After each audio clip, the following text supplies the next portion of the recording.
le général François Olenga. Il est encore vivant, commandant force terrestre.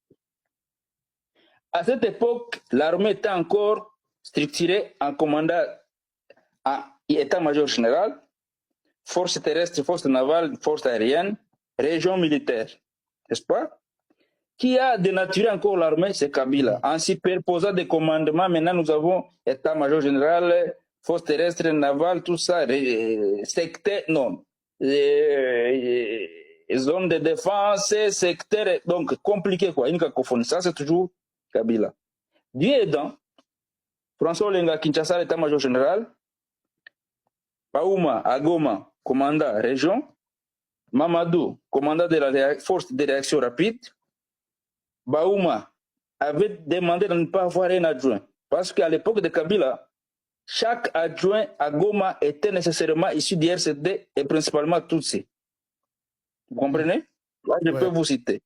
Après Tango Force, c'était le fameux Bosco Ntaganda. Après Bosco Ntaganda, il y avait Kamanzi, il y avait Inosa Gahizi, il y avait Padiri, tout ça. Padiri qui n'est pas Padiri Volenda, Jonas Padiri. Tous les anciens du RCD et du CNDP, anciens de l'FPR, qui devaient occuper obligatoirement la région militaire de Goma pour faciliter tout ce que je suis en train de vous dire ici.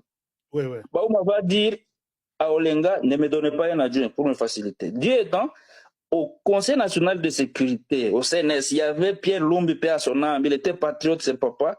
Il va manœuvrer avec Baouma et on va succéder les deux ennemis.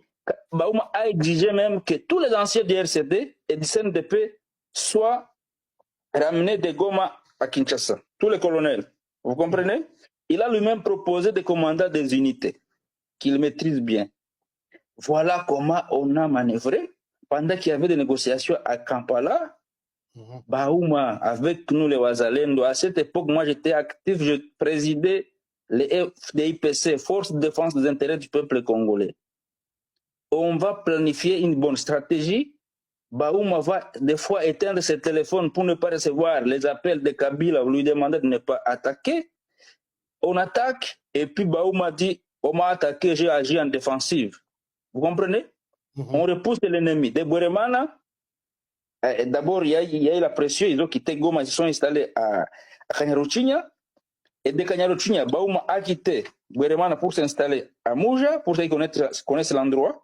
On va bousculer l'ennemi de Kanyaruchinya à 3 antennes Kibati. Baouma quitte Mouja, il va s'installer à Kanyaruchinya. On va encore les provoquer, on va les repousser jusqu'à Kibumba. Et on progresse. Et chaque fois qu'il fallait opérer, il fallait donner consigne à Jean-François Olenga et Pierre Lumbi et Baouma éteignaient ce téléphone pour dire je suis au maquis, des fois les réseaux font défaut. C'est comme ça que nous avons défait les M23. On va les défaire maintenant, qu'est-ce qui va se passer? Ils vont fuir vers l'Ouganda et le Rwanda, les pays qui les ont mandatés. Kabila pour les sauver. Imaginez-vous, quelqu'un vient violer ta femme.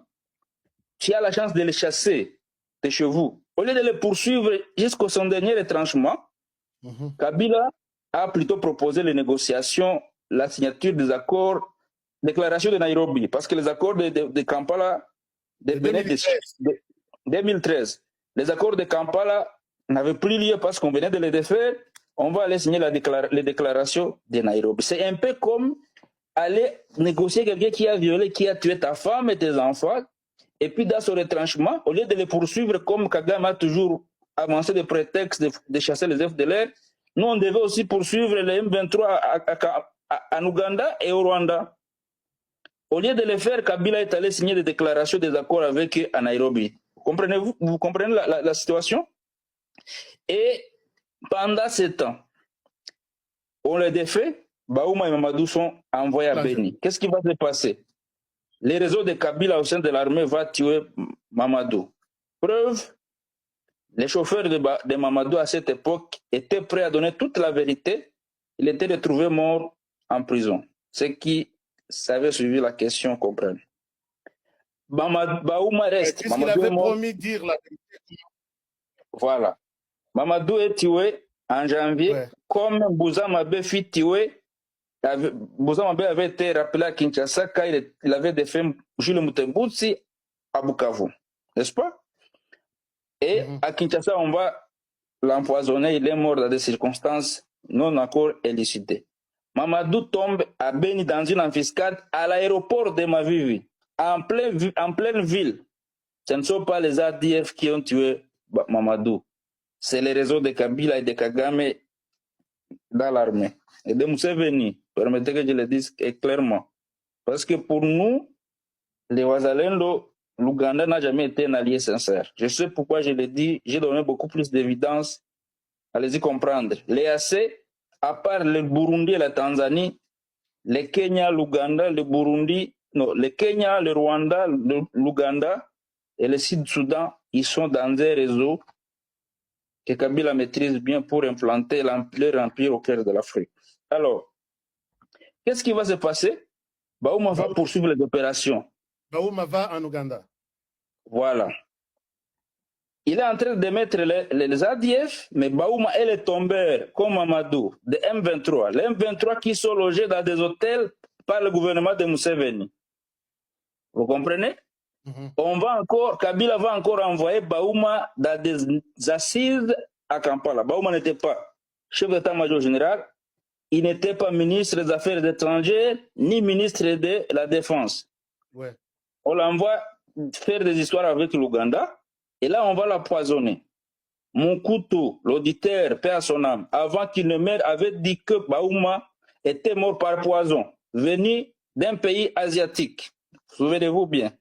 Le poison a été acheté par les réseaux Kabila, Kagame et Museveni et Baouma a été liquidé. On va nous tromper que c'était AVC. Je dis la vérité parce que moi, je ne crains rien. Kabila ne me fera rien, ni Museveni, ni Kagame. Je resterai encore vivant tant que Dieu le voudra. Ils ont voulu m'éteindre, mais je suis encore vivant.